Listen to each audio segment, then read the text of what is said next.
पर कुछ समय के बाद भोलेनाथ बगल में आ गए और कैसे जा रहे हैं? आकाश मार्ग से उड़ते हुए जा रहे हैं। देखिए कथा का फल भगवान शिव को क्या मिला। ज्यादा समय आज नहीं लेंगे, अध्यक्ष जी बोल दिए हैं पहले। अभी ठीक बना,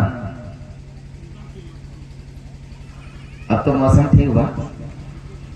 बोली राजा रामचंद्र भगवान की जय। भगवान शिव ने भी कथा पंडाल में आसन लगाया था और पार्वती मां ने भी आसन लगाया था। पर कथा का फल क्या है? शुरू में बताया ना कि भगवान की प्राप्ति। कथा सुनते सुनते अगर आज दर्शन नहीं हुआ तो कल होगा, कल नहीं हुआ भाव से सुनने वाले को तो परसों होगा, और परसों नहीं होगा तो परसों में तो जरूर होगा। कथा जरूर सुनो, जहां होती हो सुनो, अपने से पढ़ लेना। और संतों के कंठ को छू कर निकलने वाली कथा। इस कथा को तो यहाँ इस पंडाल में बैठे हुए बहुत से भक्त सज्जन विद्वान हैं जो पढ़े सुने होंगे, पर संतों और भक्तों के कंठ को स्पर्श करके जो कथा निकलती है वो सीधे दिल में जाती है, कानों के रास्ते। भगवान शिव ने भी कथा अगस्त मुनि के मुखारविंद से सुना, और सती ने सुना नहीं, कथा पंडाल में जाकर सिर्फ बैठ गए। तो बैठने का फल क्या मिला? और भगवान शिव को क्या मिला? बैठने का फल यह मिला कि दोनों को श्री राम का दर्शन हुआ आते समय जंगल में, भगवत प्राप्ति हुई। पर कथा सुनने के कारण भगवान शिव ने पहचाना और कहा, जय सच्चिदानंद जग पावन। देखा कि राम ओहो सुंदर स्वरूप में, ये अलकावली खुला हुआ बाल, थोड़ा सा जटा, वलकल वस्त्र में लक्ष्मण जी के साथ बैठे हुए, बानरों का समूह है और शांत मुद्रा में श्री राम बैठे हुए। सिया जी का हरण हो गया है। आकाश से भोले बाबा ने दर्शन किया प्रभु के स्वरूप का। सोचा ये सती जान जाएगी, वो मर्यादा पुरुषोत्तम का अवतार है, बताना नहीं है। तो मन ही में भोले बाबा ने कह दिया, अस कही चले मनोज नसावन, जय सच्चिदानंद जग पावन। हे सच्चिदानंद, जगत को पावन करने वाले आपकी जय हो प्रभु। ऐसा कह करके भगवान शिव ने सिर झुका लिया, और सिर झुकाया कि नहीं, सती मां पकड़ ली। वो भी तो जगत जननी लिखा गया था ना शुरू में।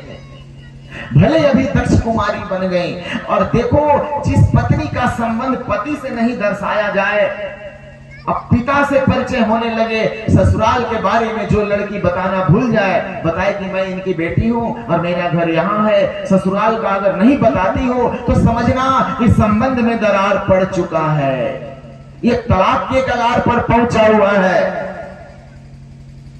आज भगवान शिव मानो मन ही मन इनका त्याग करने वाले हैं, अभी किए नहीं हैं।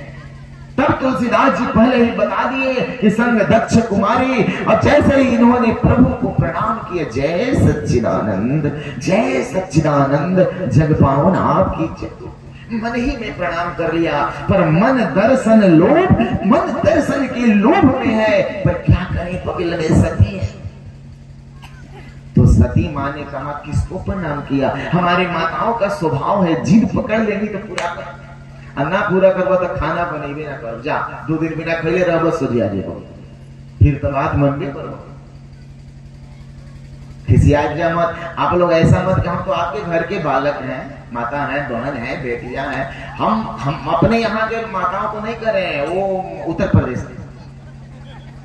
आप तो लोग बहुत अच्छे हैं, हमारी माँ बहन अपनी है, हम उत्तर प्रदेश के माताओं को, आपको नहीं, वो गुजरात के। आप तो हमारे घर के, हम आपके आंगन के, आपको क्यों कहेंगे? आप नाराज मत होइएगा।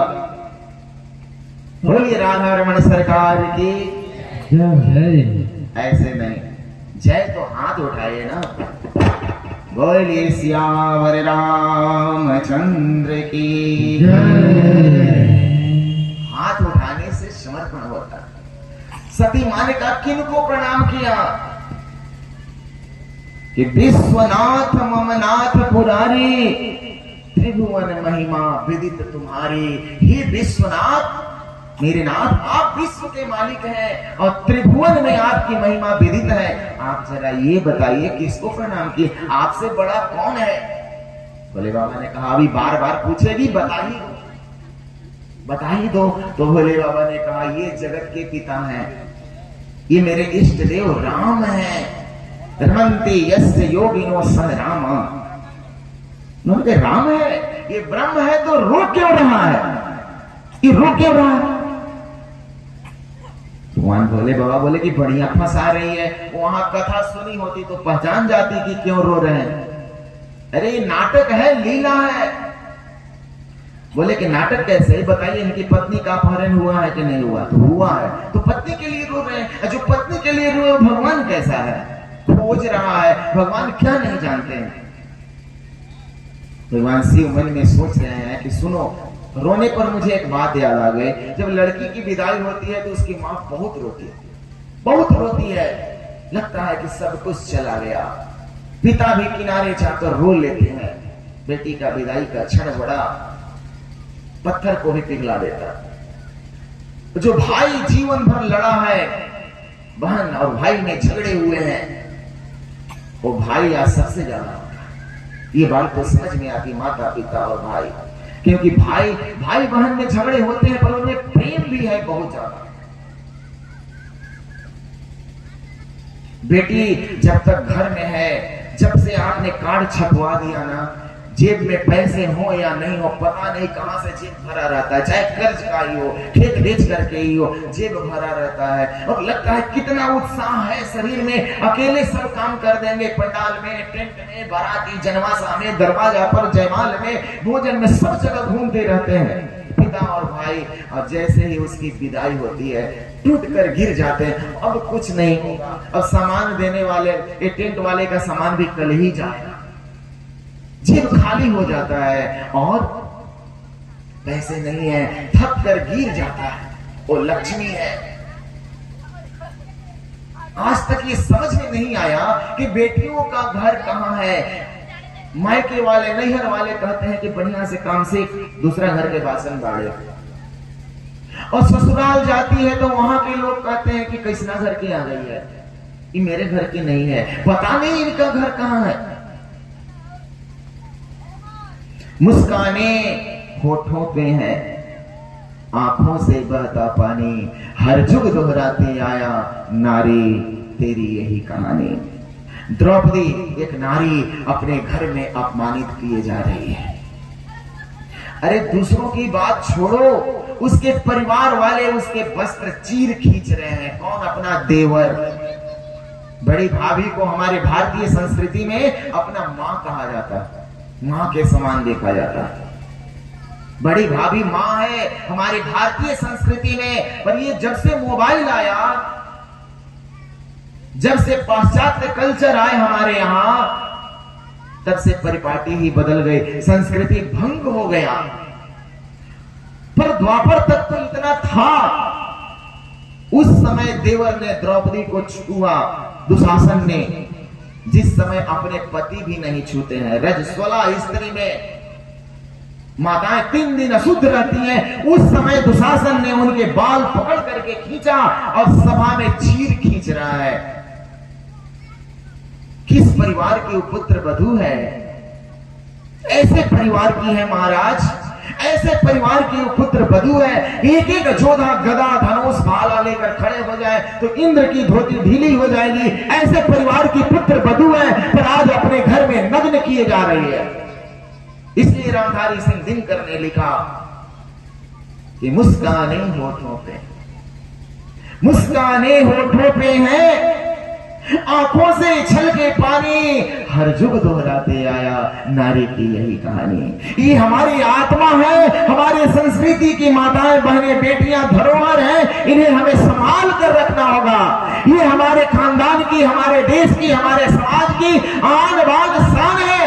कल मैंने निवेदन कहा था कि बेटियां वस्त्र भी ऐसे हो, तुम लगे कि किसी खानदान की हो, किसी घराने की हो, किसी देश की हो, किसी संस्कृति की हो। रामचरितमानस आपके चरित्र का निर्माण करता है, समाज का निर्माण करता है। रामचरितमानस आप में रोज तेज और संस्कृति भरता है। रामचरित रामचरितमानस सोए हुए हृदयों को जला देता है, रामचरितमानस पथभ्रष्ट व्यक्ति को पथ प्रदर्शित करता है। इसलिए हर घर में रामचरितमानस का पाठ होना चाहिए, हर दिल में रामचरितमानस बसना चाहिए, तब आपका कल्याण होगा।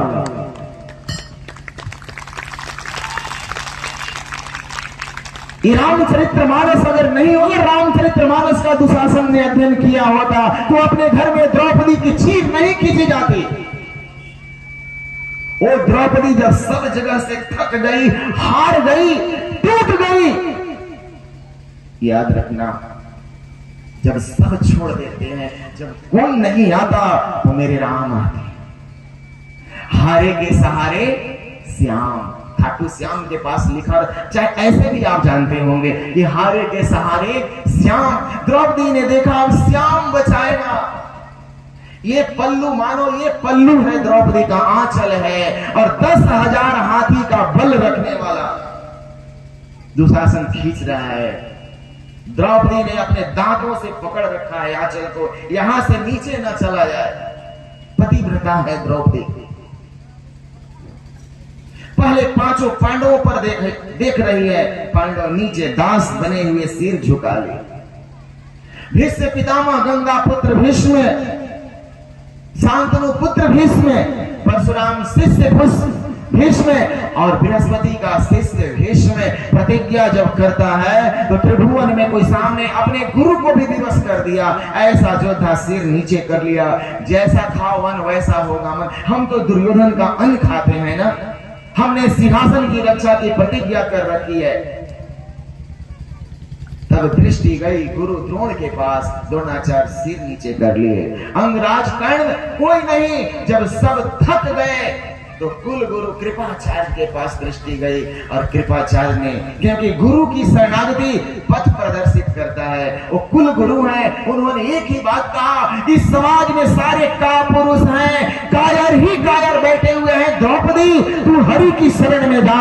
और द्रौपदी को याद आया कि मेरा द्वारिकाधीश किस दिन काम करेगा, और देखो पकड़ा हुआ है और दांत से पकड़ी थी उसको भी छोड़ दिया और कह दिया कि लाज राखो द्वारिकाधीश, शरण मैं तेरी शरण में हूं, मेरी लाज राख द्वारिकाधीश। और 10,000 हाथी का बल रखने वाला दुशासन आसन के नीचे साड़ी नहीं कर पाया, साड़ी की ढेर लग गई पर साड़ी खींच नहीं पाया और द्रौपदी की इज्जत अस्मत बच गई। जब कुछ काम न करे तो सच्चे मन से मेरे राघव के शरण में जाना, एक बार वो संभालते। पर देखो कथा सुनेंगे तब तो वो पता चलेगा ये क्या है। सती मां ने कथा तो सुना नहीं, भोलेनाथ ने सुना और भोलेनाथ ने पहचाना कि जय सच्चिदानंद कहकर प्रणाम किया। पर सती मां कह रही कि इसकी तो पत्नी भूल गई है, ये खोज रहा है। कैसा भगवान, बार बार समझाने पर नहीं समझी। शिव कहे बार बहु सती हृदय नहीं चेत, बहुत बार कहा पर सती को पता ही नहीं चला, विश्वास नहीं, पति के बात पर विश्वास नहीं और भगवान को पहचाना नहीं।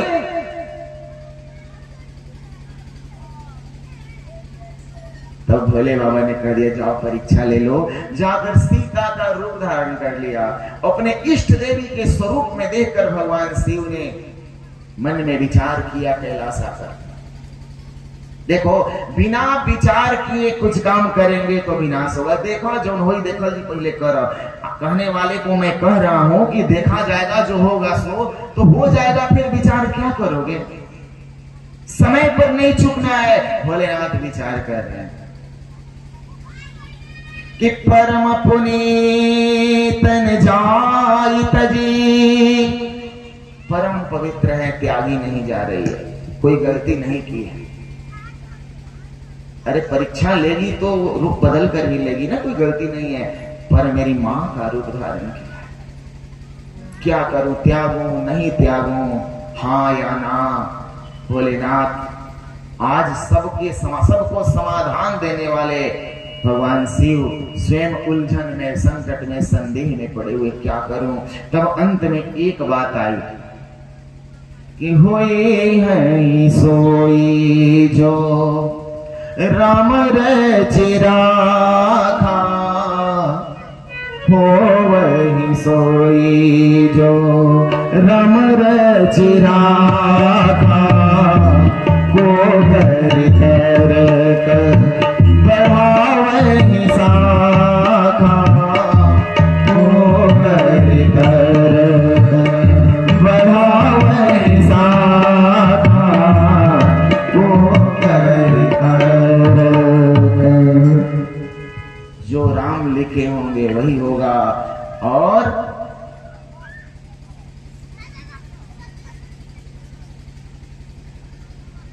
अब इस तन से भेंट सती नहीं होगा। शिव संकल्प किन्न मन माही, यह तन भेंट सती अब नाही। सती इस शरीर से अब भेंट नहीं होगा। अब मरकर दूसरा शरीर धारण करोगी तो देखा जाएगा।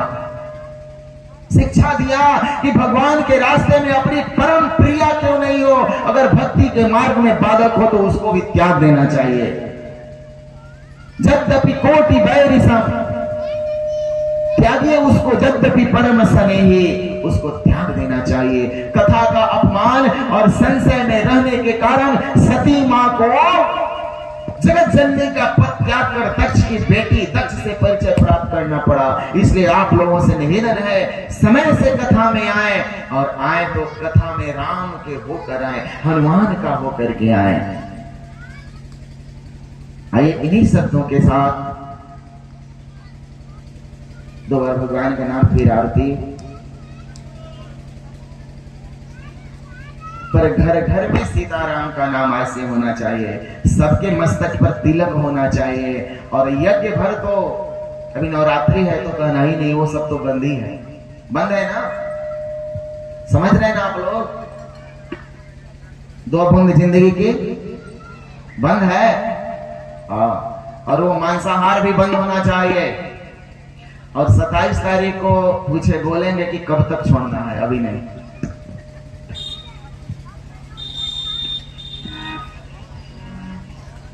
बोलो श्री राम जय जय।